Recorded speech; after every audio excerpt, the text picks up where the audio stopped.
If he loses, man, what? It does seem that way. You can't just be like, yo, Yeah, I'm like, how long do you think my prison sentence is going to be? Do you think, will I see my children? I don't know. because it's not like you can say, well, yeah, I maxed out to him, but I get. You were I have no plausible deniability. No, and I've been trashing Kamala nonstop. Oh, I know. Well, the Kamala puppet, I call her, The machine that the Kamala puppet represents. Yeah, she's irrelevant. I mean, she's not even. No, I made a joke which I realized I deleted, which is like nobody's even bothering to try to kill Kamala because it's pointless. What do you achieve? Nothing. No, it's totally just find right. another puppet. Exactly. That's. It's no point. You actually put that up? Yeah. Now, some people interpreted it as though I was calling for people to Of course. assassinate her, but I was like, nobody even. I was like, it doesn't seem strange that no one's even bothered to try. It's not worth it. I mean, there's an endless supply. Yeah, like nobody would. It's absurd. It could be anybody. Yeah. Nobody's gonna try to. Nobody tries to assassinate a puppet. Of course not. A marionette. Yeah, marionette. It's just like, It's hilarious. Yeah. What? She's safe. Like, I like to try to kill Trump twice with actual guns and bullets. Oh yeah. He shot in the air right in fucking Butler where I was, and he doesn't seem rattled. It's weird. Does he to you? It doesn't seem what? Rattled. He has the constitution of an ox, it seems. It's not like working out and eating healthy.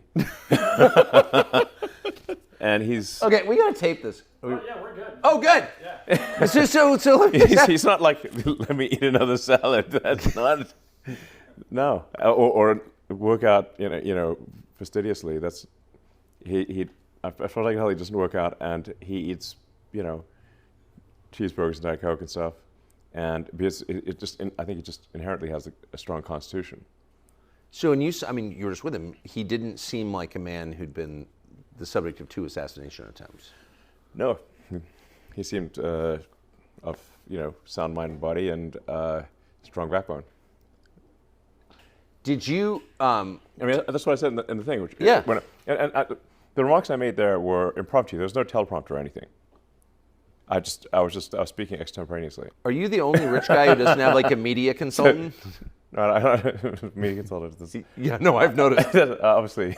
Yeah. I just thought about what I want to say, and I just spoke off the cuff. No teleprompter, nothing. Good for you. Yeah. I can talk. Just look like now. I'm just talking. Look at me. Wow, amazing. Can you believe it? I can talk without a teleprompter. That's crazy. But if he loses, it's going to be hard for you to pretend you never supported him. All in. All in. In the deep end. Yeah, no, you are definitely in the deep end. You cannot touch bottom. No, I'm like rolling around. I'm like a pig in mud. I'm like, it's all in, baby. Is it fun? Yeah, it's pretty fun. How hard? There may be some, in the hopefully unlikely event that he loses, there may be some vengeance on me. Were you kidding? It's possible. It's possible? You've got to be one of the biggest government contractors. We do essential work for the government. Yes. Yeah, but it's not like, we do useful, essential work. Right. That we compete for and win contracts on because our product is much better and costs less. That's why we get government contracts. No, I know. and if you take, for example, the NASA contract to transport astronauts to and from the space station, NASA awarded 2 contracts at the start, one to Boeing and one to SpaceX. Boeing was awarded twice as much as SpaceX. SpaceX has done all the astronaut transport from the space station, and Boeing has only done one transport of 2 astronauts to the space station, and we had to bring them back.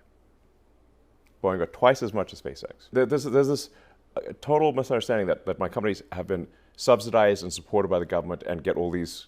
And it's like, do you really think that a Biden administration is going to subsidize me? Probably not. Are you kidding? No. In fact, they take away every contract they possibly can.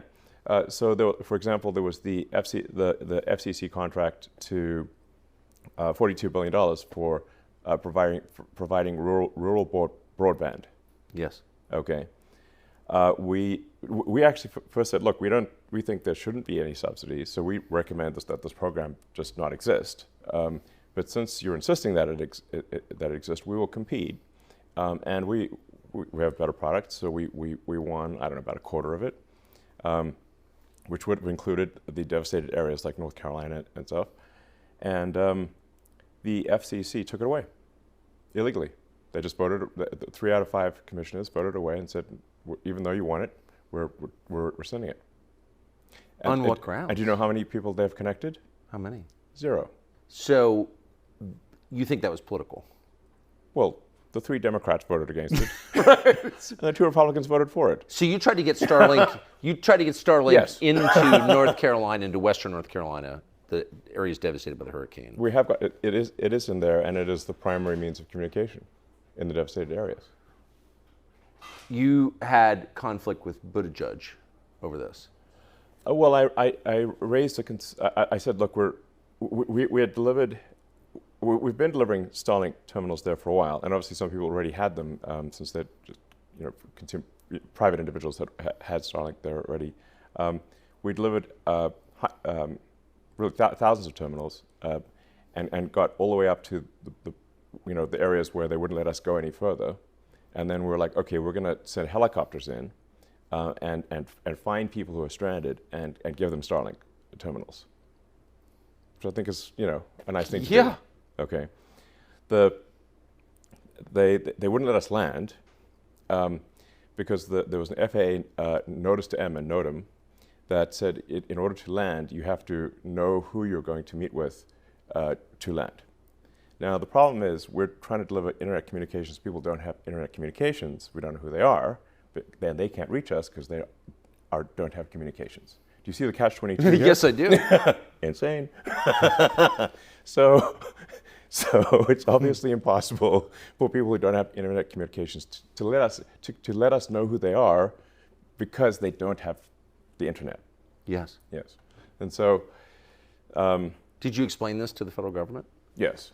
What did Yes. they say? They fixed it. How was Buttigieg when you talked to him? It was actually good. So I want to be Yeah. I want to give Buttigieg some credit here. Yes. First, when I complained about it, he reacted in a very level-headed way, and he reached out to me and he called me. Yeah. And we discussed the issue, got to the bottom of it, and he fixed it. Good. So credit to Buttigieg. Yeah. Well, and to you for pushing it. Yeah. I mean, but as soon as he was aware of the problem, he fixed it. Well, you publicized it too on it. Yeah. As soon as you shamed him. Well, but I do want to give credit where it's due. Yeah. No. Amen. So- I agree completely. So, but back to the original question. About the potential consequences if, having gone all in, this doesn't work. Yeah. I mean, you had to have thought about this long and hard before you did it. What was your thinking? I mean, my view is that if Trump doesn't win this election, it's the last election we're going to have. The Democrats, the Dem machine, has been importing so many people, bringing in so many illegals, flying in with this like CBP border app thing that nobody even knew about, like secret program. That's illegal, basically. It's illegal, but there's no action by DOJ to actually to stop it from happening. They're transporting large numbers of illegals to swing states. If you look at the numbers, these are the numbers from the government website. So, like from the Democrat-administered government websites. Like, where do you get this data? From the government website that is run by Democrats. And there are triple-digit increases in illegals to all the swing states. And in some cases, it's like 700% over the last 3 years.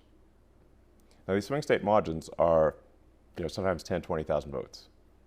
So what happens if you put, hundreds of thousands of people into each swing state? And when somebody is granted asylum, they are fast-tracked. They can get a green card, and then 5 years after the green card, they can get citizenship and they can fully legally vote. And when they do so, they vote overwhelmingly Democrat. And sometimes I get this rebuttal of like, well, a lot of them, their social values don't align with sort of the far left sort of woke ideology. Yeah. I said that's true, but that's not their top priority. Their top priority is getting their friends and family also to the United States.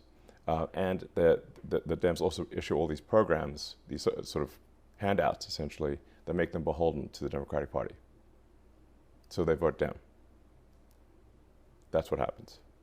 So my prediction is if there's another 4 years of a Dem administration, they will legalize so many illegals that are there that the next election, there won't be any swing states.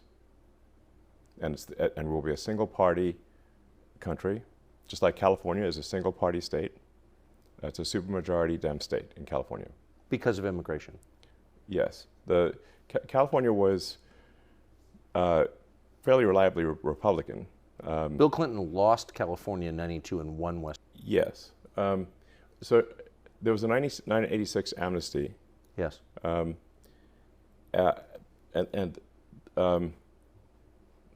Thereafter, California trended very strongly Dem, and is at this point, I think, 65-70% Dem, something like that. It's supermajority Dem. The California legislature has more than 2/3 Dem. Has it improved the state? No, it's not. And California just passed, which is shocking. It's hard to believe this is even real, but California just passed a law making it illegal to require voter ID in any election at all in California. You know that? No. Yeah, Newsom signed it into law last week. It's illegal to require an ID. In any election, even a town council. And a friend of mine who lives in Palo Alto was like, is this actually real? And he went to vote in some city council election. He tried to show them his ID, and they said, we're not even allowed to look at your ID. Have they extended the same? Actually what's going on right now. But by the way, they're proud of it. They're not hiding it. But it's only voting. It's not buying a gun or buying liquor or buying a pack of cigarettes or flying on an airplane or renting a hotel room. It's only voting that it's illegal to do. Oh, if you try to buy a gun, they're going to ID you 6 ways to Sunday. Yeah, California's trying to make it basically illegal to own a gun.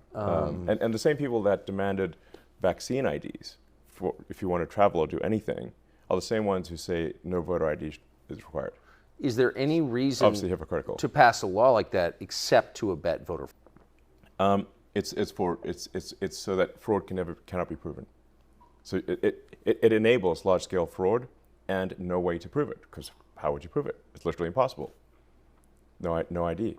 You're not even allowed to show your ID. It's insane. Well, it is insane. The purpose of no voter ID is obviously to conduct fraud in elections. Obviously. There can be no other explanation. They come up with some nice-sounding thing. People don't have IDs. Could you live in this country without an ID?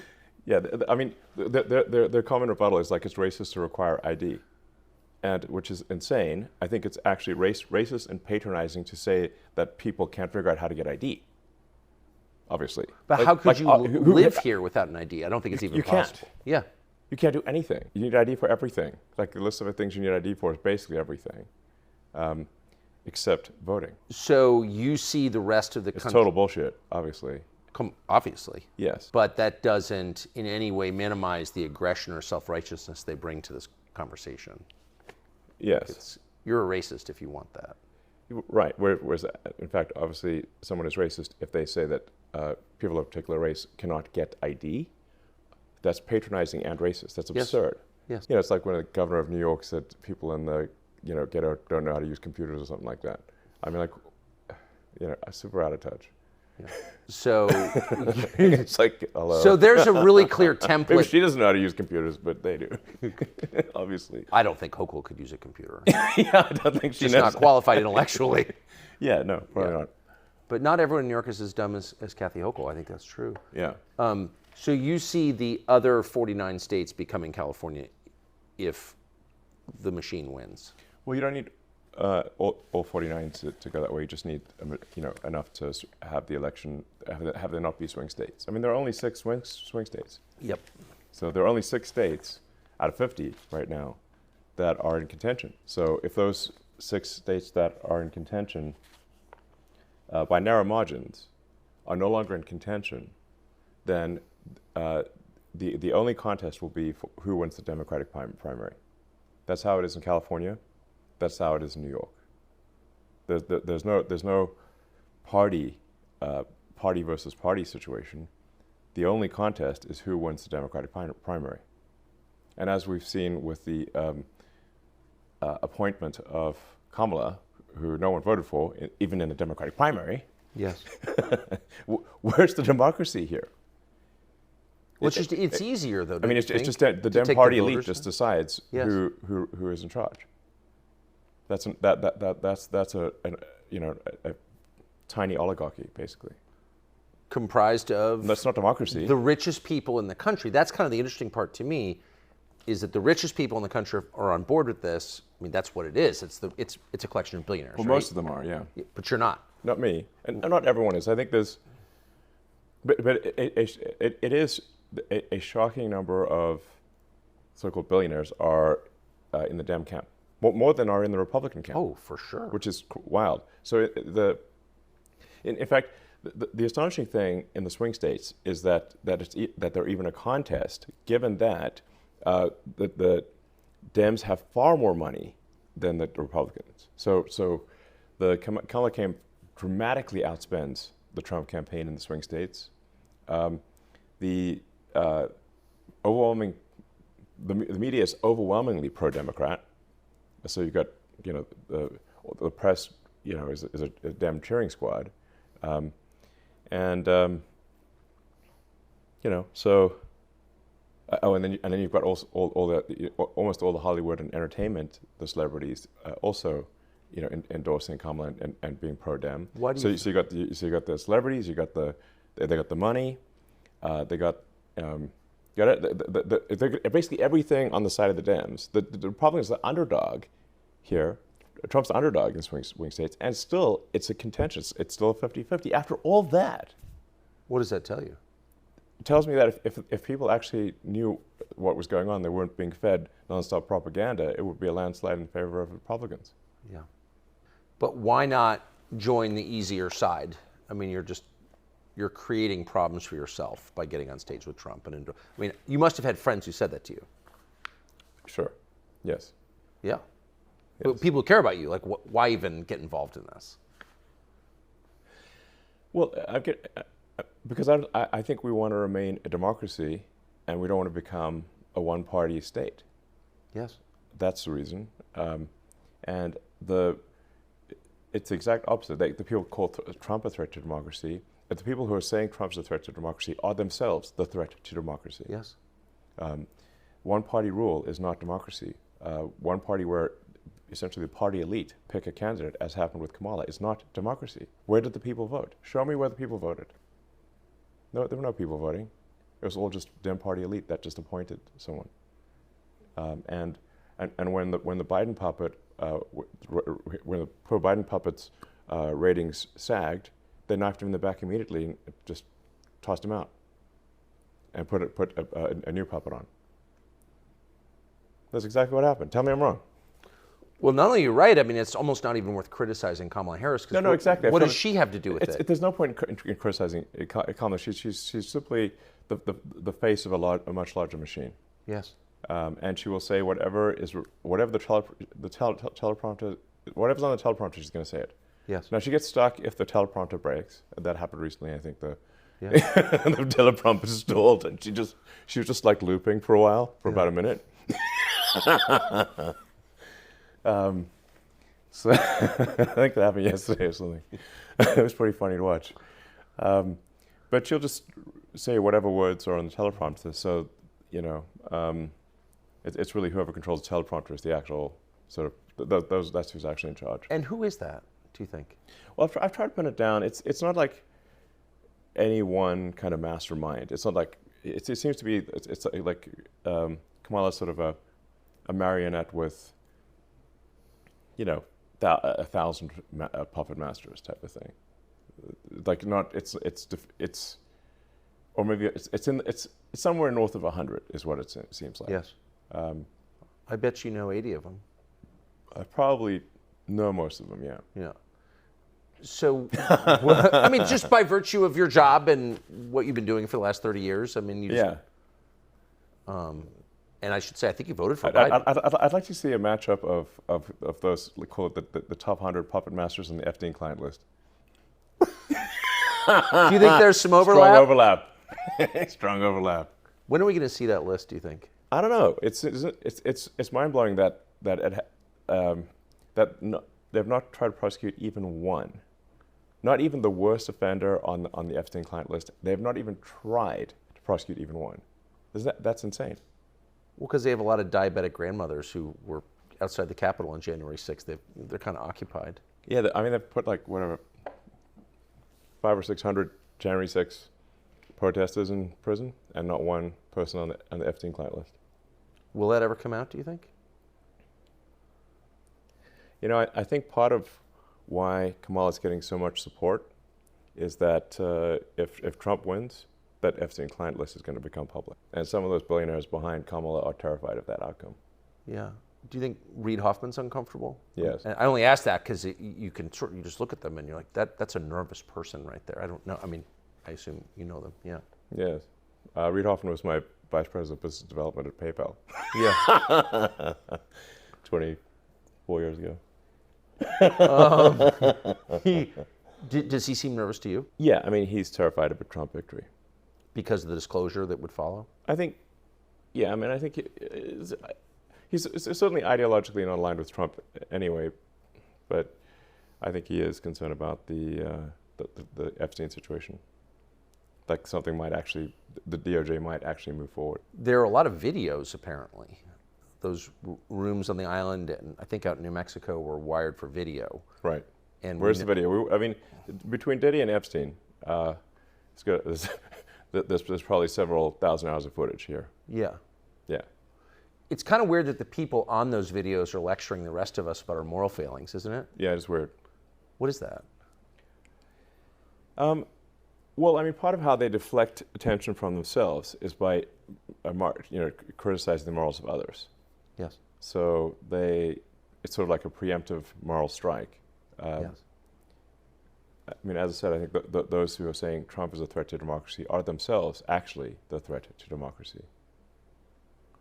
It feels like we're getting to a place where the rest of us know too much. Is this? Do you know what I mean? I mean, it's easier to live in a society where you don't really know what the people in charge are doing or why they're doing it. But now, thanks, I would say, largely to X. Yeah. I think that's fair to say that. Yeah.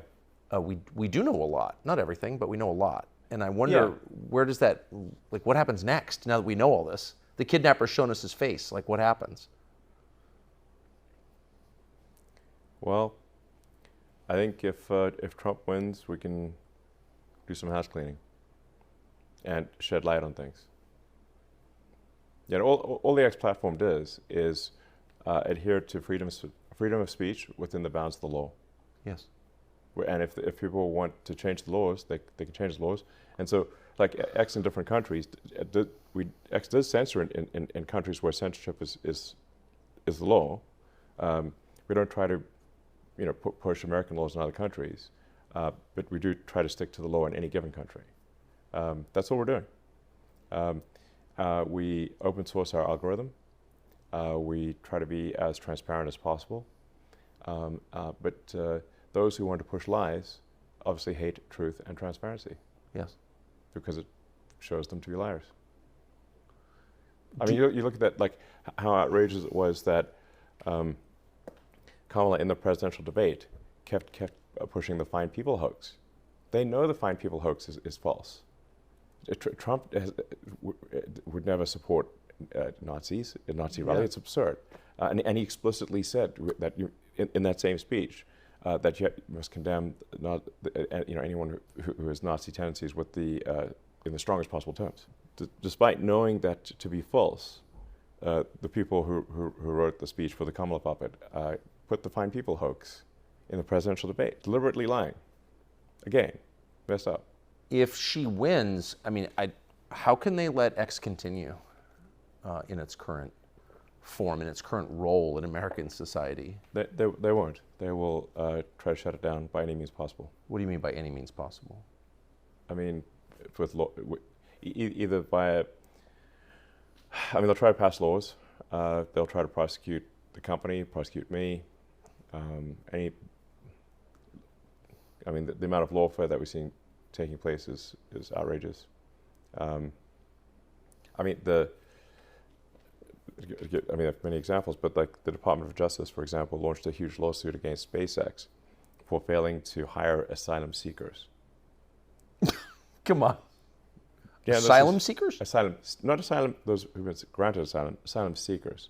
Now there's also a law called International Traffic and Arms Regulations that because SpaceX develops advanced missile technology that can be used in nuclear ICBMs, that we have to be very careful with who we hire. We can only hire someone if they're a permanent resident or a citizen. That's what the ITAR law says. Then there's another law that says that you cannot discriminate against asylum seekers. So we're damned if you do, damned if you don't. The DOJ did a massive lawsuit against SpaceX for failing to hire asylum seekers, even though it is illegal for us to hire asylum seekers under ITAR law. This is an actual thing that's going on, and they can only do a fairly small number of lawsuits every year. So why did they pick this one? Because you own X. Yeah. It's like that famous quote from Beria, Stalin's like chief torturer and head of the secret police. Beria said, "Show me the man and I'll show you the crime." I mean, we have so many laws that it is actually impossible to do business, impossible to operate without being violating some law, because you have laws like the ones I just gave you, where both things are illegal. Yes, they contradict one another. They contradict one another. So it's illegal to discriminate against asylum seekers in jobs, but it's also illegal for us to hire asylum seekers. But it discredits the law. They just chose one. They chose the one law and ignored the other one. And the Department of Justice at federal level prosecuted SpaceX for that. What do you think? It's mad. Well, it also discredits the idea of law, which some of us Yes. want to take seriously. Absolutely. This affects both the perception of American justice and the reality of it. Yes. So, no, I'm actually a big fan of the American justice system, and I think, on balance, we've got still have an excellent judicial system. We still have judges that care about the letter and intent of the law. I mean, not just the letter, but also the intent. But something that people should be concerned about is that there's an increasing movement to place activists as judges. This is, if you look at who did the Biden administration confirm as federal judges, and who've been confirmed at the state level in sort of following states. Increasingly, it is not judges who care about justice, or they don't care about following the law. They care about social justice, not justice. Right. What they call social justice. Activists as judges. Now you've got a real problem. Do you think if that continues, we will not have a real justice system. Or a real country? Yes. I mean, yeah. But again, your purchase of X has been, I think it's fair to say, even if I hated it, I would say this because it's true, it's been pivotal in American politics. Yeah. And in American society. Do you think they could shut you down if the Democrats continue to hold power? They will unequivocally try. Yeah. Yeah. And if they get a majority in the Senate and House and the presidency, then they can simply pass a law and delete Section 230. So simply make us liable for what what anyone says on a platform with,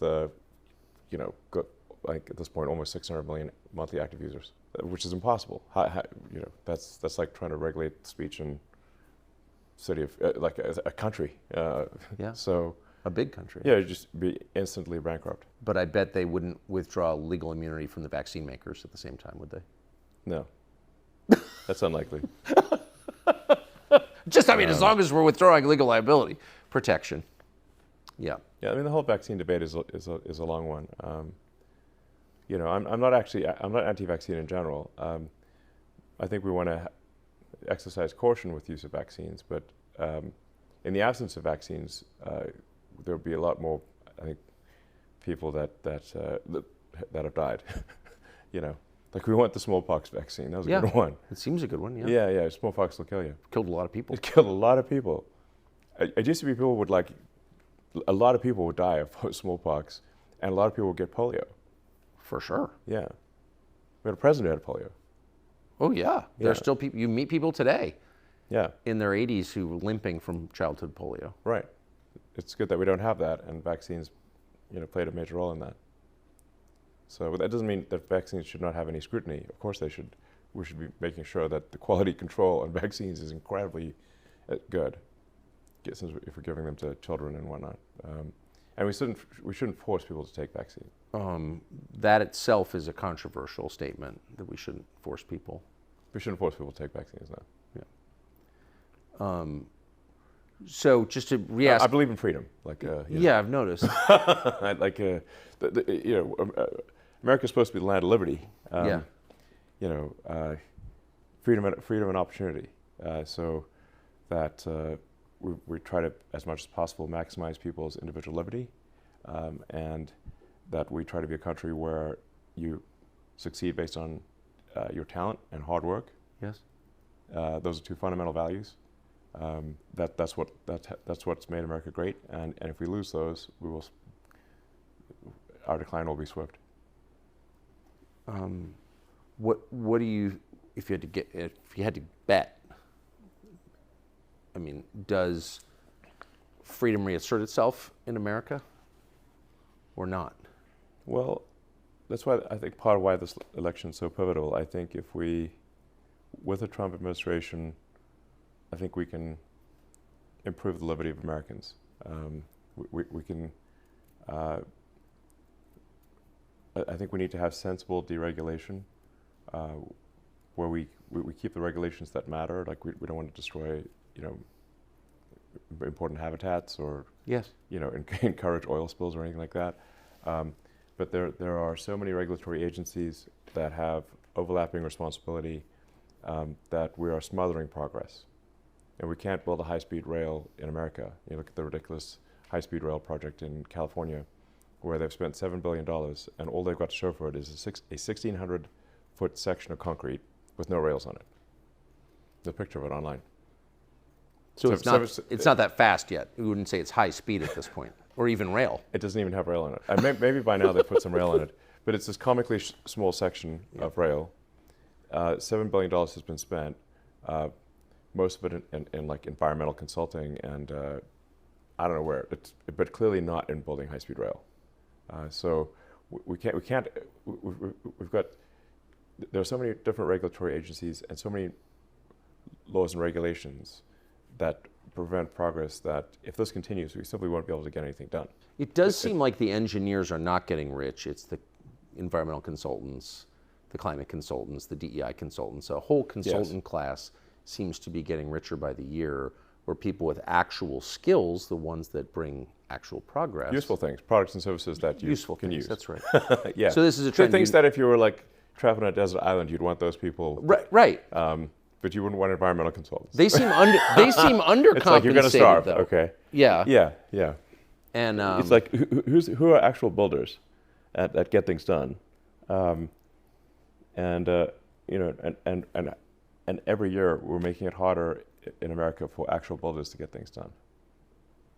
We're in this like weird Ayn Rand Atlas Shrugged scenario, where it's there's yet another regulation, yet another rule, and there's sort of that phrase in Atlas Shrugged, you'll manage, you'll manage, you'll manage. It's like eventually you're like, can't get anything done. Why the hostility, though, toward people with meaningful skills? It's not a neutral posture they have. Yeah. I mean, they're enriching themselves obviously by creating fake jobs because they have no skills, and they don't have creative power. So I understand that. But why do they hate people who do have creative power and actual skills? I don't understand that. I'm not sure I understand it either, because it's difficult for me to put myself in a mindset, because I'm someone who believes in construction. I build things. That's what I do. Yeah. I build cars. I build rockets. I build satellite internet. I've spent thousands of hours, tens of thousands of hours in factories, building up factories. I can't really put myself in the mind of say someone who would want to do crime, because I don't want to do crime. Yeah. I don't want to hurt. There's some people who enjoy hurting other people. I don't enjoy hurting other people. So I have a hard time imagining why would somebody do that. Yes. In an extreme case, you can't put yourself in the mind of, like, say, a Jeffrey Dahmer, where you're like a cannibalistic serial killer, because you're not a cannibalistic serial killer. Right. You're like, I don't get it. It's not a fetish you can relate to. It's not. I do think this is that in the sort of well-meaning sort of liberal mindset. I know I have many good friends who have they have deep empathy for their fellow human beings. Good. And they care. But the challenge that they have is that they've often grown up in a very sheltered existence, where everyone around them is nice and civilized, and they just really don't encounter people who are have uncontrolled violent tendencies, or like hurting people. They've just always grown up in a sort of kumbaya, everyone is nice, hippie commune situation. Minneapolis pre-riots. Yeah. Yeah, I mean, if you but there's a small number of people. It's like a few percent of society that either can't have anger management issues that are so severe that they lose their temper and hurt or murder others. And there's a very small, it's like I said, it's not a large number that enjoy hurting other people. And if you do not incarcerate them, they will do that. So they will hurt other people. And what I see is what I call shallow empathy. Like, people have empathy for the criminals, but not empathy for the victims of the criminals. Yes. And so if you simply have, and I believe one should have deep empathy to say, like, what is the greater good for society? Is it better to incarcerate violent criminals and prevent them from hurting people, or to let them loose and allow those people to be hurt? And I think the latter is much worse.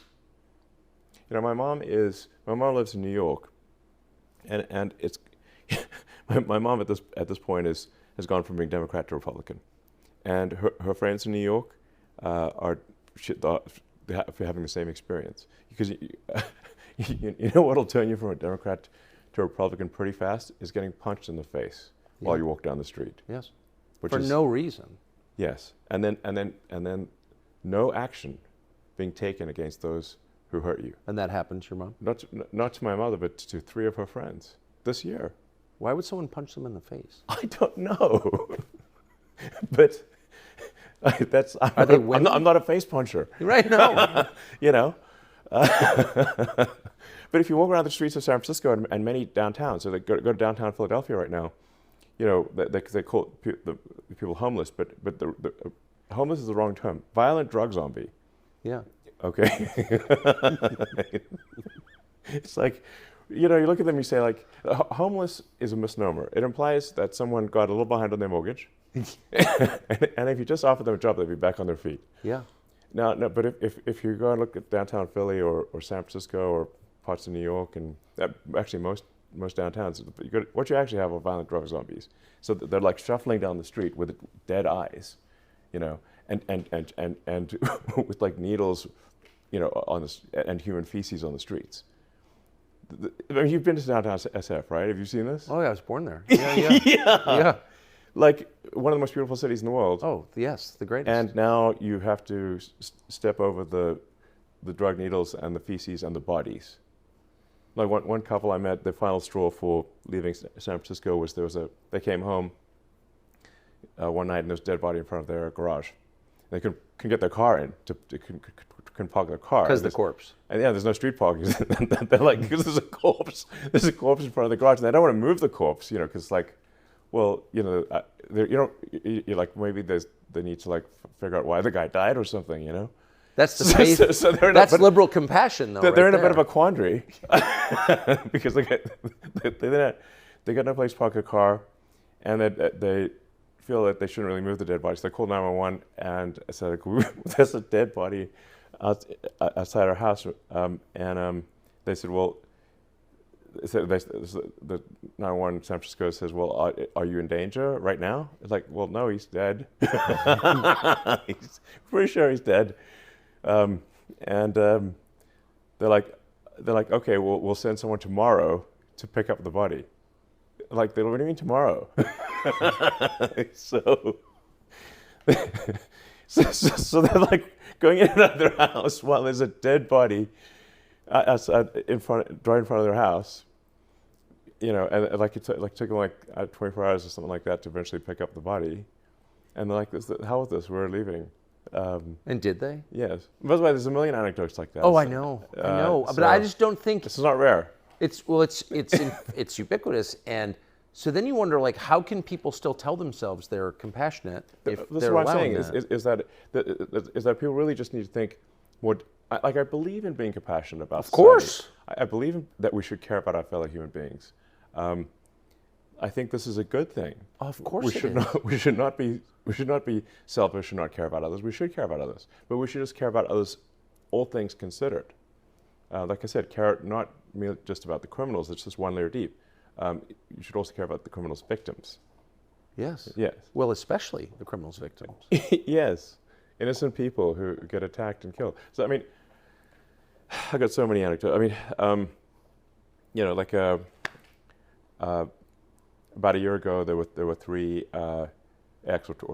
Twitter employees who were just leaving the building and walking down Mark Street in San Francisco. Mark Street used to be a beautiful, wonderful street. Of course. Obviously, it's called Mark Street because that's where the market was. Right. Now it's boarded up shop windows and stuff, and they were chased by a guy with an axe. Who wanted? They outran him, and they reported, "Hey, there's a guy with an axe who tried to kill us with an axe." The police did nothing. That guy with an axe subsequently murdered two people. With an axe? With the axe, because eventually he's going to find somebody he can outrun, and he did. So what I'm saying is, if you don't stop axe murderers while they're attempting to axe murder, eventually they will succeed in axe murdering people. If this goes on, I mean, that's such an obvious observation. It seems obvious. Yes, I think it is. Yeah.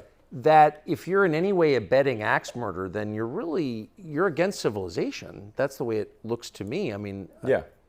I'm trying to understand motive here. I can't relate like you. But you're against the whole project if you're allowing that, I guess is what I'm saying. Yeah, I think we should, a controversial position, but I think we should arrest axe murderers when they first attempt to axe murder, not after they've succeeded in doing so. And I think we should assign at least some of the blame for the axe murders to the people who allowed this guy to wander around with an axe on Market Street trying to kill people. Yes. Yeah. Well, there's this whole movement to decriminalize crime. Oh, I've noticed, yes. What is that? Madness. Yeah. Like to make crime legal. Like in California, you can just steal things and nobody does anything. It's like fully legal to steal anything under $1,000 in California. That's why they now have to like lock up goods behind these glass and plastic walls. So you go into the supermarket and you can't even get toothpaste. And this has actually been particularly difficult on small mom and pop operations because they don't have the resources of a large corporation. So it's put a lot of small businesses just killed them. So when you're at dinner parties and you make these points, what do people say? Well, actually, I think I've been able to persuade people that we really we need to reverse course here. I think I have actually been able to persuade a number of people, and I think there actually is now a California ballot initiative to recriminalize Theft. No, guys, there's a reason why we criminalize theft in the first place. And then amazingly, I think Gavin Newsom came out against that proposition. Yeah, no, honestly, he's the goddamn Joker. Gavin Newsom is like from the Batman Dark Knight, the Joker is in charge of Gotham. You remember when he took over New York, basically, and the criminals roam free and the citizens are arrested. That's California. But at least there's a ballot initiative, which I think will probably pass, to say no, it is a crime to steal things. Because people love that. So Gavin, you've got to know Gavin Newsom. He knows I know Gavin Newsom. Everyone knows. I've known Gavin for a long time. Oh, exactly. So what is that? And he doesn't seem crazy when you talk to him in person. He's a perfectly nice guy. Like what? Why would he? And he's not stupid. Why would he come out in favor of crime? Well, his stated reason was that it would disproportionately affect people of color. Yeah. Well, again, that was his public statement. Right. Well, that is one of those patronizing racist positions you described at the outset, obviously. Yeah, he's literally saying black people and Hispanics are criminals. Yeah, well, of course. Yeah. Yeah. No, that's what he's saying. That's what he's saying. Yeah. Yeah. And by the way, it is true that crime like that does increase distrust between races. It actually gives rise to racism. It's totally destructive of the social fabric, I think. But I'm asking, what do you think his real motive is? Who's pushing him in favor of crime? Well, there's always the Soros boogeyman. Yeah. How real is that? It's real. I don't think one can ascribe everything to Soros. Right. I he's and George himself is he's senile at this point. He's not compos mentis. So his son Alex is in charge, but there is this whole system that Soros built up over many decades. So it's I guess Soros and like-minded people, or whatever. They believe in open borders. They believe we shouldn't prosecute crime. This is insane. Those seem like expressions of hatred toward the United States. If I was pushing that on a country, I would only do that if I hated the country and wanted to destroy it. Well, it's anti-civilizational. And Soros and similar organizations have been pushing this in Europe and other countries too. Yeah. Everywhere they can. What's going on in Europe, would you say? Europe suddenly seems like a different place. Well, my biggest concern for Europe is that the birth rate is half replacement rate. Yes. So Europe is rapidly becoming, with each passing year, older and older, with fewer and fewer young people. So I think at a most fundamental level, unless Europe has a birth rate at least roughly equal to replacement rate, it is in population freefall. Population collapse is what's going on in Europe. There's also a shocking amount of censorship. You may have seen in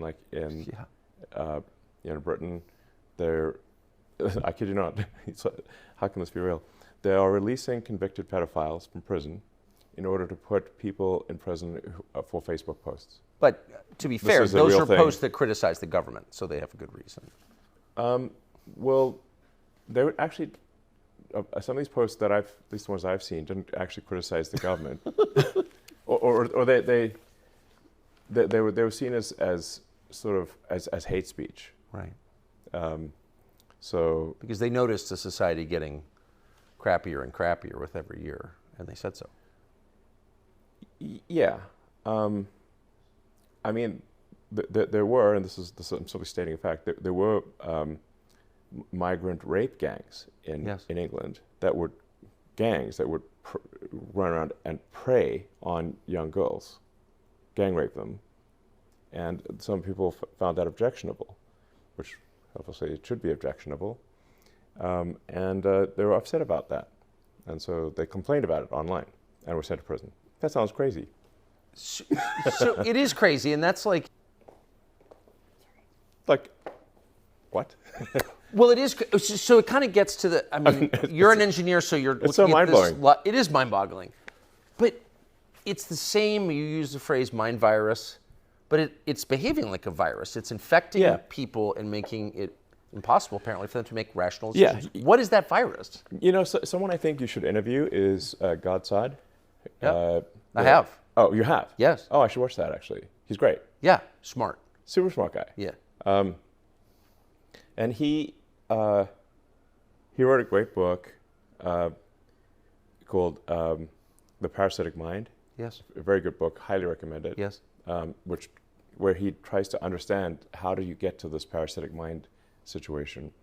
And he's writing a book now, which hopefully he'll publish soon, which is about suicidal empathy, where you have so much empathy, you're actually suiciding society, or so much perceived empathy. It's not actually, I'd call it shallow empathy, not deep empathy. Deep empathy would be you'd want the society to continue. Shallow empathy is you have like empathy that's essentially skin deep, and then you don't, but it's ultimately bad for civilization and results in the destruction of civilization. And Gutside's got a good term for this: suicidal empathy. He's going to sort of deconstruct what's where does this come from, yeah. I mean, part of it, I suppose, is sort of the decline of religion. So, as the saying goes, nature abhors a vacuum. So when you have essentially a decline in religion, an increase in the secular nature of society, for most people, they need something to fill that void. And so they adopt a religion. It's not called a religion, but effectively like woke, the woke mind virus. It takes the place of religion. Yes. And they internalize it and they feel it with religious fervor. Yes. And rigidity. Yes. And they essentially conduct like a holy war, effectively. It's just not called a religion, but it is a religion, sort of a woke holy war. And they're highly resistant to change, as is normal for religions. Now, for myself, I sort of see myself as a sort of engineer, physicist. For me, I'm culturally Christian. I grew up Christian. I mean, I was Anglican, was baptized. I went to Sunday school. Yeah. Actually, oddly enough, I was sent to Hebrew preschool and Anglican Sunday school at the same time. So it was Hava Nagila one day, Jesus Elo the next, which is, if you're 5 years old, it's fine. But I'm not Jewish. It's just that my father's two partners in his engineering firm went to the same Hebrew preschool, and it was near our house, so I just got sent there.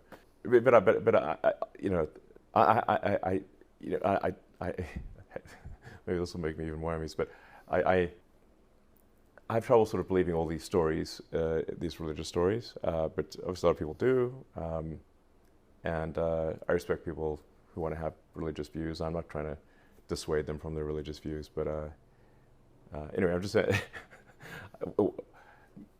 I guess the operating system I have is sort of a physics engineering operating system where I try to understand as much as possible about reality. In physics, you're not supposed to believe anything absolutely. You're supposed to question things. That's how you discover new physics. In engineering, that's how you discover if your machine will work or not work. Will the rocket get to orbit? If your rocket is designed with physics in mind correctly, it will get to orbit, and if it is not, it will not get to orbit, no matter what your belief system is. You can believe,